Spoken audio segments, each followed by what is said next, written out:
विश्वानि देव सवितरदुरितानि परासुव यद्भद्रं तन्न आसुव।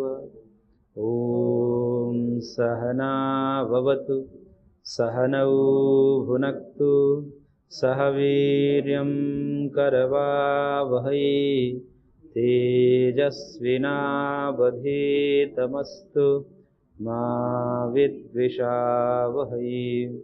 ॐ कृष्णाय वासुदेवाय हरये परमात्मने प्रणतः क्लेशनाशाय गोविन्दाय नमो नमः।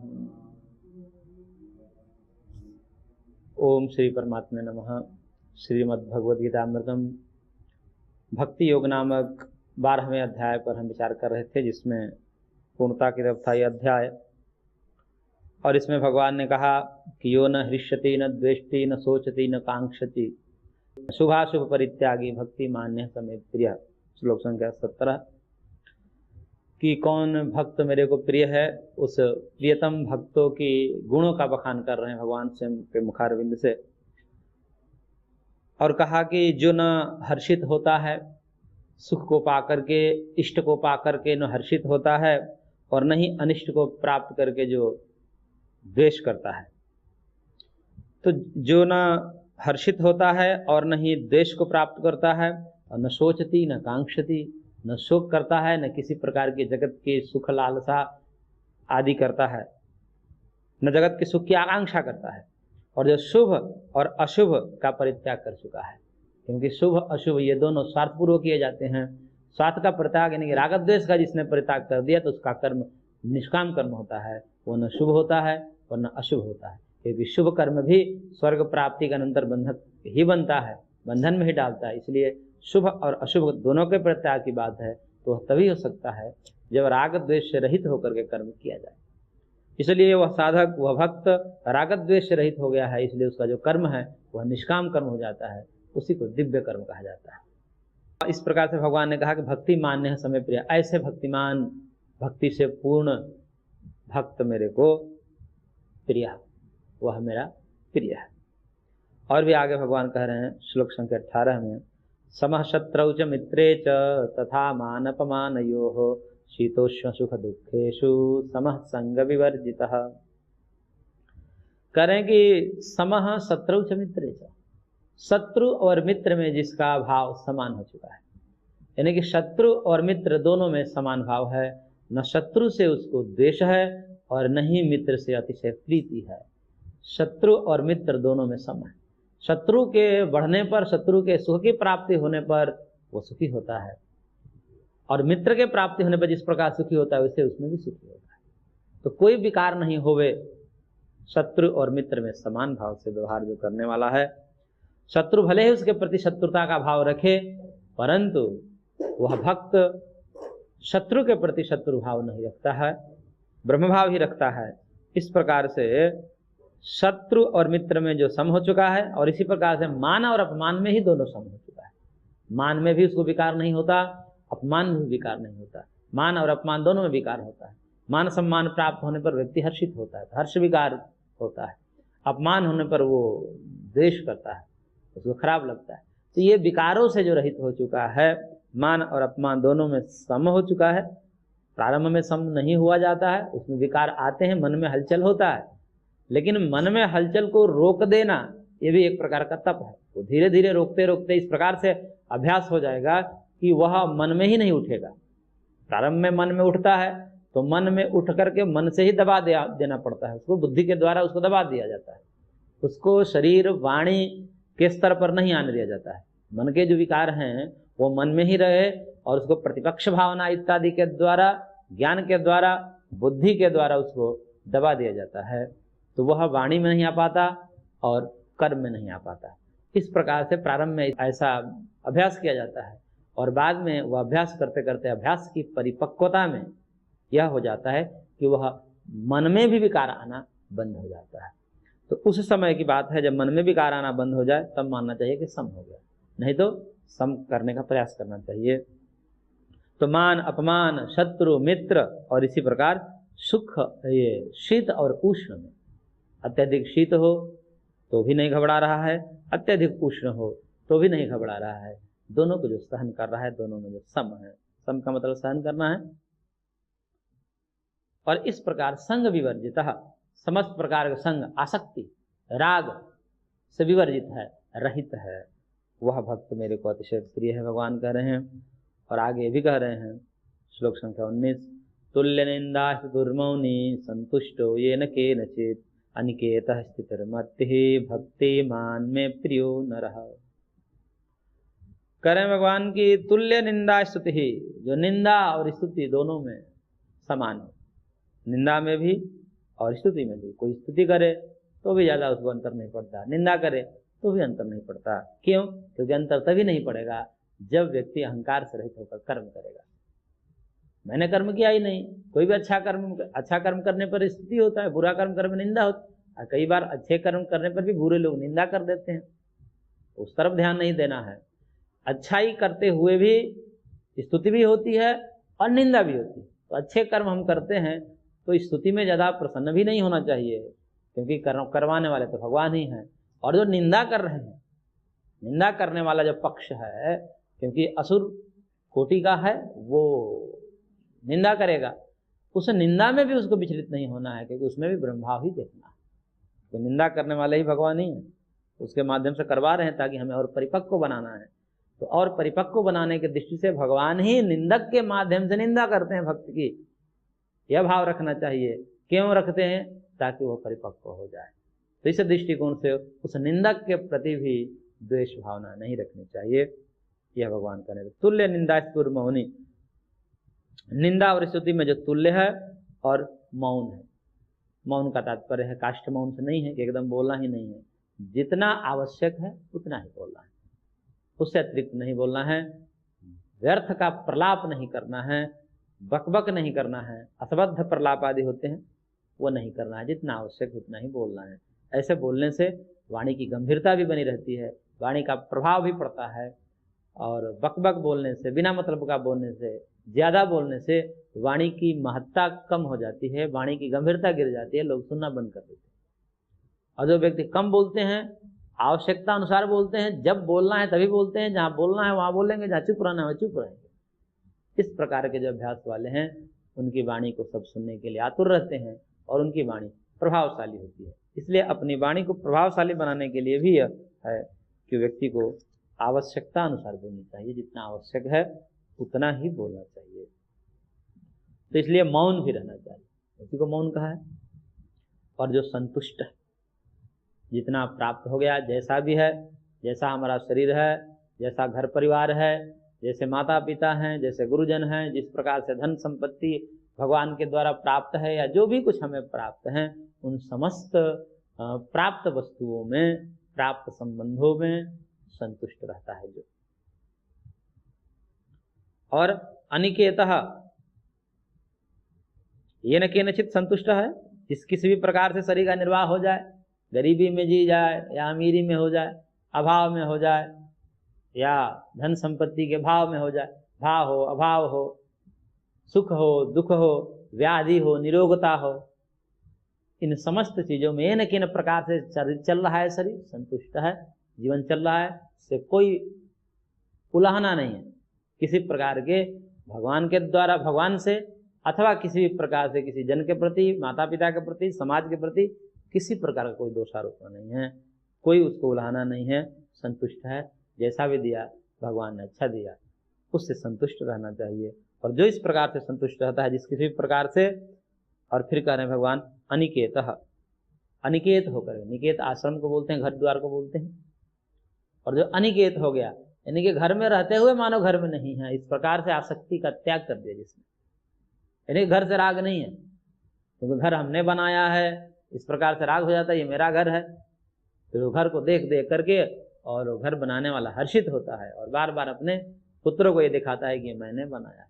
नहीं तो जब हम आए थे, जब हमें अलगाव किया गया था, उस समय हमें एक झोपड़ी मिली थी और वहां से हमने महल खड़ा किया, इसलिए तुम्हारा धन्य भाग है, इस पिता का कद्र करो, इस प्रकार से गुणगान गाओ। बार बार ऐसा कहता है। क्यों व्यक्ति कहता है?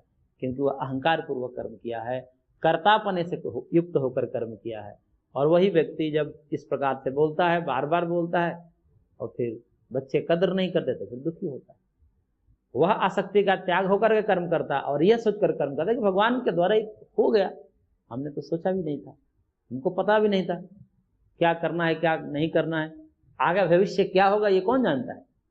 भविष्य की परिकल्पना जितने भी लोगों ने अधिकतर किए हैं, करते हैं, वो सब निरर्थक ही होती है, और भविष्य में वही घटता है जो हमने सोचा नहीं होता है। तो इसलिए सोच करके काम करें, वो हो जाए, सारे के सारे सोचे हुए काम तो कह सकते हैं कि भाई हमने सोचा था कर लिया, लेकिन यहाँ तो कुछ और देखा जाता है। सोचे हुए कार्य होते नहीं है, न सोचे हुए कार्य हो जाते हैं। तब यह समझना चाहिए कि इसके पीछे कोई है, कि हमारे सोचने में या न सोचने में कुछ है नहीं। इस प्रकार से जब है ही नहीं तो राग टूट जाता है कि भाई कर्म हम नहीं कर रहे हैं, वो करवाया जा रहा है किसी के द्वारा, तो भगवान के द्वारा करा दिया गया। भगवान के द्वारा भगवान ने हमको निमित्त बना करके झोपड़ी से महल खड़ा करवा दिया जिसमें आप लोग रह रहे हैं। तो इस प्रकार से राग से रहित होकर के, घर आदि में भी राग से रहित होकर के जो रहता है और स्थिर मति वाला है, मति जिसकी स्थिर है, डामाडोल नहीं है, कभी इधर उपास्य के नाम पर, ध्यान के नाम पर, विधि के नाम पर, कभी ये उपास्य है, कभी इनकी पूजा करता है, कभी उनकी पूजा करता है, कभी इस विधि से करता है, कभी इधर आकर्षित होता है, फिर किसी भक्त को दूसरे देख लेता है कि ये भक्त तो इस प्रकार से पूजा करते हैं, तो फिर वही करने लगता है। फिर कभी कोई आता है उसको देख लेता है कि इस प्रकार से पूजा करता है, तो फिर वही से करना लगता है। तो इस प्रकार से डमाडोल की स्थिति जो है वो न है। उपास्य के नाम पर, पूजा पद्धति के नाम पर, साधना के नाम पर जो गुरु ने दे दिया, जो शास्त्र ने बता दिया, उस पर दृढ़ विश्वास है, उसमें स्थिर मति हो गई है, मति स्थिर हो गई है। ऐसे भक्तिमान पुरुष भगवान कह रहे हैं कि मेरे को प्रिय है, भक्तिमान में प्रियो नरः, इस प्रकार से नर जो है मेरा प्रिय है। अब अंतिम श्लोक है इस अध्याय का। ये तो धर्म्यामृतमिदं यथोक्तं पर्युपासते श्रद्धाना मत्परमा भक्तास्ते तीव में प्रियाः। कह रहे भगवान की परंतु ये श्रद्धाना मत्परमाः, ये जो श्रद्धा युक्त होकर के, और कैसे श्रद्धा युक्त पुरुष किस प्रकार से, मत्परमाः, मैं ही जिनका परम आश्रय है, मैं ही जिनका परम आश्रय हूं, इस प्रकार की अवधारणा वाला जो व्यक्ति है, मतपरायण होकर के जीने वाला है, इदम यथा उक्तम, वो क्या कहा गया है, धर्म्यामृतम, ये जो भी धर्म कहे गए हैं, भक्त के जो धर्म, जिस धर्म से युक्त होकर के, जिस गुण से युक्त होकर के भगवान कह रहे हैं कि वो हो जाता है तो मेरे को इससे प्रिय हो जाता है। ये जितने धर्म यथा उक्तम, जिस प्रकार से कहे गए हैं, 32 गुण यहाँ पर कहे गए हैं, और ये कैसे हैं, ये धर्म अमृत स्वरूप है, क्योंकि अमृत दिलाने वाले हैं, इसलिए इन धर्म को भी अमृत कह दिया गया। ये सब गुण हैं, इन गुणों से भगवान प्रसन्न होते हैं और उनको तत्व ज्ञान प्राप्त कराते हैं, और अंततः मोक्ष की प्राप्ति होती है, और मोक्ष ही अमृत तत्व है। इसलिए मोक्ष को अमृतत्व दिलाने वाले जो ये गुण है, साधन है, इसको भी अमृत शब्द से भगवान ने कह दिया।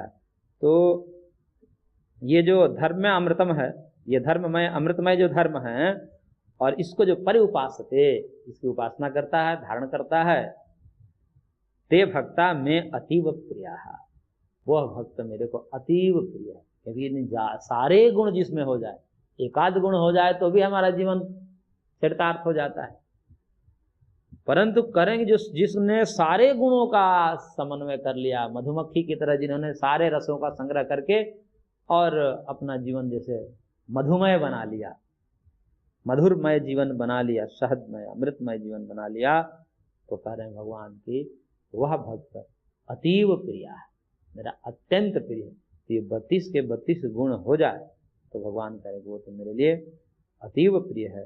बाकी एक श्लोक में जो जो गुण कहे हैं वो गुण भी धारण हो जाए तो भी भगवान कहते हैं कि मैं उनको उनसे प्रेम करता हूँ। वैसे भगवान यहाँ पर प्रेम का तात्पर्य है कोई विशेष लगाव भगवान से, बाकी सामान्य लगाव तो सबके प्रति होता है। भगवान किसी का द्वेष नहीं करते, सामान्य लगाव तो सबके प्रति होता है, क्योंकि सबके लिए समान रूप से भगवान रहने खाने पीने आदि की व्यवस्था किए ही, चाहे कोई भी है, निकम्मा भी है उसको भी भोजन मिल ही जाता है। भगवान की देखिए व्यवस्था, कुछ कर्म नहीं करता है तो भी हमने देखा है कि गांव में उसको भोजन मिल जाता है। रहने के लिए कोई भी उसको जो है कुछ न कुछ कहीं आश्रय दे ही देता है। कहीं गांव में किसी को ऐसा तो रखते नहीं कि भाई उसने घर नहीं बनाया, कोई कर्म नहीं किया, तो मकान इत्यादि बनवाए नहीं, क्योंकि निकम्मा है, कहाँ से बनवा पाए। तो इधर उधर जो है, कभी किसी का दरवाजे, कभी किसी के घर, 1-2 दिन के रख ही लेते हैं लोग। कहीं कोई दयालु मिल जाते हैं, बोले भैया रहो हमारे पास, कहाँ जाओगे। तो भगवान देखिए बड़ा कृपालु है, कहीं ना कहीं से व्यवस्था उसके लिए भी करा ही देते। अत्यंत अपुरुषार्थी है, निकम्मा है, निठल्ला है, उसको भी भोजन, वस्त्र और रहने की व्यवस्था भगवान किसी न किसी के माध्यम से करवा ही देते हैं। तो सामान्य जो है लगाव तो सबके साथ है, सबका ख्याल भगवान रखते हैं, परंतु यहाँ पर उन विशेष लगाव की बात है जिससे भगवान प्रसन्न होकर के भक्त के जीवन को चरितार्थ करते हैं और मोक्ष दिला करके उसको कृतार्थ करा देते हैं। तो इस प्रकार से यहाँ पर 12वां अध्याय भक्ति योग नामक पूर्ण होता है। ओम तत्सदिति श्रीमद् भगवद गीतासु उपनिषत्सु ब्रह्म विद्यायाम योग शास्त्रे श्री कृष्ण अर्जुन संवादे भक्ति योगो नाम 12वाध्यायः। अथ 13वाध्याय। अब 13वां अध्याय प्रारंभ होता है। इस अध्याय का नाम है क्षेत्र क्षेत्रज्ञ विभाग योग। क्षेत्र और क्षेत्रज्ञ, ये इसका विभाग पूर्वक इसमें बताया जाएगा कौन क्षेत्र है कौन क्षेत्रज्ञ है। क्षेत्र और क्षेत्रज्ञ को जानने से फिर आगे जो है मोक्ष की प्राप्ति, तत्व ज्ञान की प्राप्ति और उससे मोक्ष की प्राप्ति की बात है, इसलिए क्षेत्र और क्षेत्रज्ञ का ज्ञान होना चाहिए। 7वें अध्याय में भगवान ने उसी को मेरी कनिष्ठ विभूति और उत्कृष्ट विभूति, 2 प्रकार की विभूतियां बताई भगवान ने। ये जो प्रकृति है यह मेरी कौन सी विभूति है? कनिष्ठ विभूति है। अपरा और श्रेष्ठ विभूति क्या है? उसको भगवान ने जीव को कहा कि ये जीव मेरी जो है श्रेष्ठ विभूति है। परा प्रकृति और अपरा प्रकृति, 2 प्रकार के प्रकृति की बात है। तो भगवान की 2 प्रकार की प्रकृति है, शक्ति है, विभूति है, और उन विभूतियों से युक्त होकर के भगवान ने 7वें अध्याय में कहा कि मैं जगत का सृजन और प्रलय करता हूं। यानी कि मेरी 2 विभूतियां हैं, इन 2 विभूतियों से सहित स्वयं मैं जगत का करता हूं, पालन करता हूं और संहार करता हूं। तो अब वही जो है उसी को क्षेत्र क्षेत्रज्ञ के द्वारा और विस्तार कर रहे हैं, क्योंकि जो वहां पर संक्षिप्त रूप में भगवान ने कहा था उसी ज्ञान विज्ञान को यहाँ पर विस्तार से कहने की भावना से यह अध्याय प्रारंभ होता है। अध्याय का प्रारंभ ही भगवान के वचन से है। श्री भगवान उवाच इदं शरीरं कौन्तेय क्षेत्रमित्यभिधीयते एतद्देव वेत्ति तं प्राहुः क्षेत्रज्ञमिति तद्विदः। करेंगे हे कौन्तेय, इदं शरीरं क्षेत्रम, इस शरीर को ही भगवान ने कहा कि क्षेत्र है। अभिधीयते मतलब इसको जानो, इस शरीर को ही क्षेत्र जानो। और एतद यह व्यक्ति जो इस प्रकार से इस शरीर रूपी क्षेत्र को जानता है, तम नहीं, इसका अर्थ इस प्रकार से है कि तुम इस शरीर को क्षेत्र समझो, क्षेत्र जानो। और एतद यह व्यक्ति, इस शरीर को जो जानता है, इस शरीर को कौन जानता है? क्योंकि 2 तत्व का समावेश है, ये जड़ तत्व शरीर है और इसमें एक चेतन तत्व जीव है। इसलिए शरीर तो क्षेत्र हो गया, और शरीर रूपी क्षेत्र को जो जानने वाला है, यानी कि शरीर में जो कुछ भी सुख दुख आदि की अनुभूति हो रही है, उस अनुभूति को अनुभव करने वाला है, तो जानने वाला है। तो इस शरीर रूपी क्षेत्र में सुख दुख रूपी जो कुछ भी हो रहा है उसको जानने वाला जो है, उसको भगवान कह रहे हैं तम क्षेत्रज्ञ इति तद्विदः, उसको क्षेत्रज्ञ कहा जाता है। कौन कहते हैं? तद्विदः प्राहुः। तद्विदः मतलब क्षेत्र क्षेत्रज्ञ को जानने वाले विद्वान लोग, महर्षि लोग, उसको क्या कहते हैं? क्षेत्रज्ञ कहते हैं। तो क्षेत्र और क्षेत्रज्ञ, शरीर को क्षेत्र कह दिया। क्षेत्र कहने का कई तात्पर्य है, भाष्यकार ने बताया है। क्षतत्राणात्, क्षत्र त्राणात्, जैसे क्षत विक्षत हो जाता है शरीर, तो वो उसको त्राण करता है, रक्षा करता है स्वयं से। या शरीर क्या होता है कि शरीर को हम बचाते हैं, कहाँ से? चोट न लग जाए, तो जहां चोट लगने की वजह शरीर वहां से भागता है। तो इस शरीर को हम क्षत विक्षत होने से रक्षा करते हैं, इसलिए इसको क्षेत्र कह दिया। अथवा क्षयात, नष्ट होने के कारण, क्षयात क्षेत्रम, क्षय होने से भी इसको क्षेत्र कह दिया जाता है। अथवा क्षरणात् क्षेत्रम, क्षरण होने से भी इसको क्षेत्र कह दिया जाता है। क्षण होता है, इसमें परिवर्तन होता है, ये धीरे धीरे क्षीण होता है और क्षीण होकर एक दिन नष्ट हो जाता है, तो क्षरण होने से भी इसको क्षेत्र कहा जाता है। अथवा कई प्रकार से व्याख्या की है, अथवा क्षेत्रवद इति क्षेत्रम, क्षेत्र यानी कि भूमि के समान होता है, खेत जिसको बोलते हैं, क्षेत्र सबसे ही खेत बना है। तो क्षेत्र जिस प्रकार से होता है, क्षेत्र क्या होता है, क्षेत्र यानी कि खेत में हम फसल लगाते हैं और उस फसल को प्राप्त करते हैं, तो वो फसल को कौन प्राप्त करता है, किसान, क्षेत्रज्ञ है, खेत को जानने वाला कि ये मेरा खेत है, इस प्रकार से मेरे खेत में ये फसल हुई है तो वो मेरा अधिकार है, और उस खेत में हुए फसल को फल रूप में वो किसान उसका उपभोक्ता होता है। तो इसी प्रकार ये शरीर भी एक प्रकार का खेत है, तो शरीर रूपी क्षेत्र में क्या होता है, सुख दुख होता है, और उस सुख दुख का अनुभव करने वाला एक क्षेत्रपाल है जो जीव है, उसको क्षेत्रज्ञ कह दिया भगवान ने।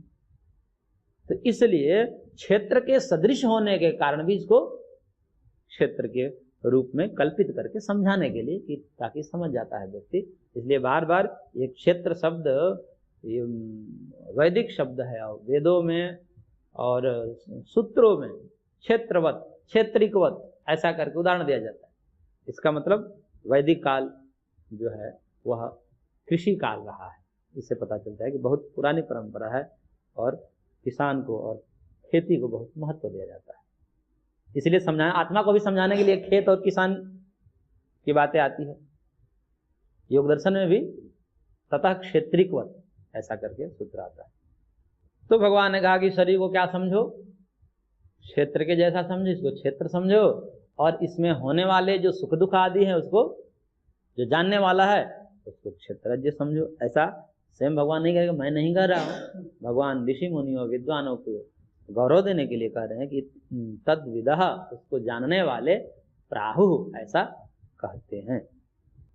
तो ये दो तत्व हो गए, एक क्षेत्र हो गया और एक क्षेत्रज्ञ हो गया। उसी को जो है प्रकृति और पुरुष कहते हैं।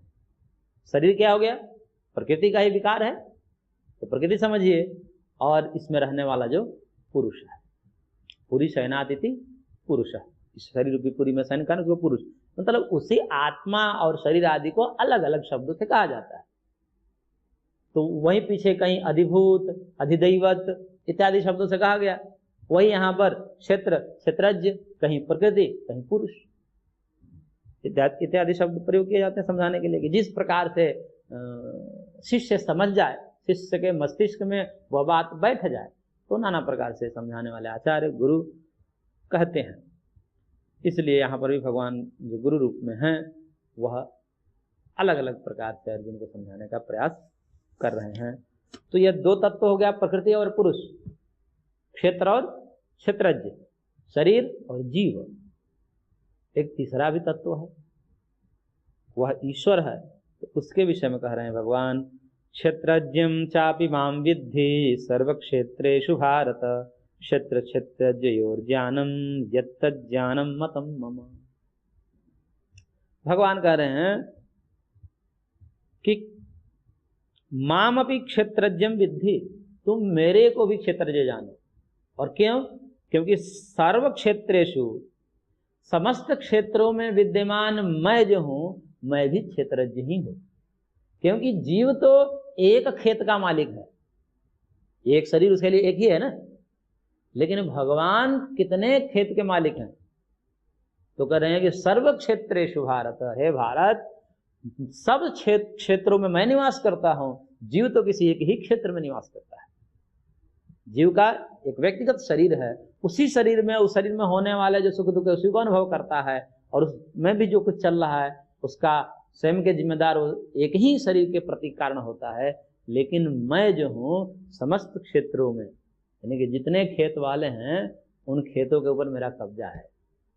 जैसे होता है ना कि सरकार चाहे तो कभी ना कभी ले लेती है, उसको कोई काम लगता है कि भाई सड़क बनवानी है या कुछ करवाने हैं, चाहे उसका अपना खेत है उसका अधिकार कर लेती है सरकार, अब मुआवजे दे देती है, उसकी कृपा है, ना दे तो भी क्या कर लेगा कोई व्यक्ति उसका।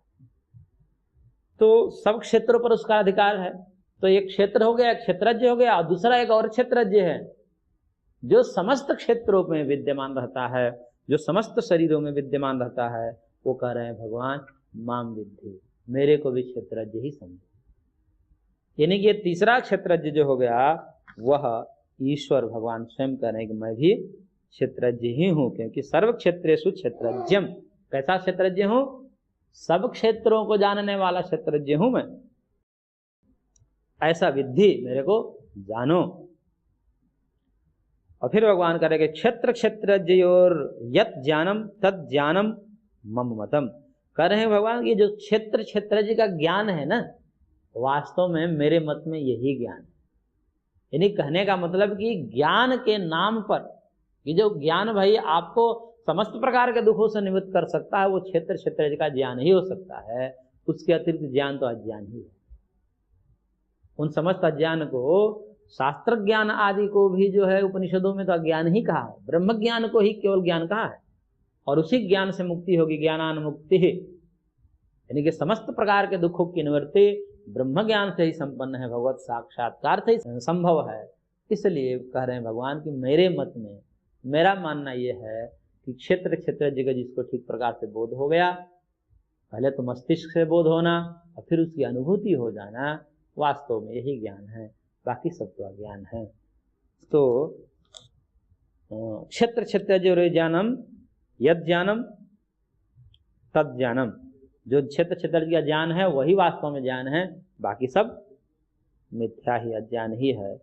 ऐसा मम मतम, ये मेरा मत है।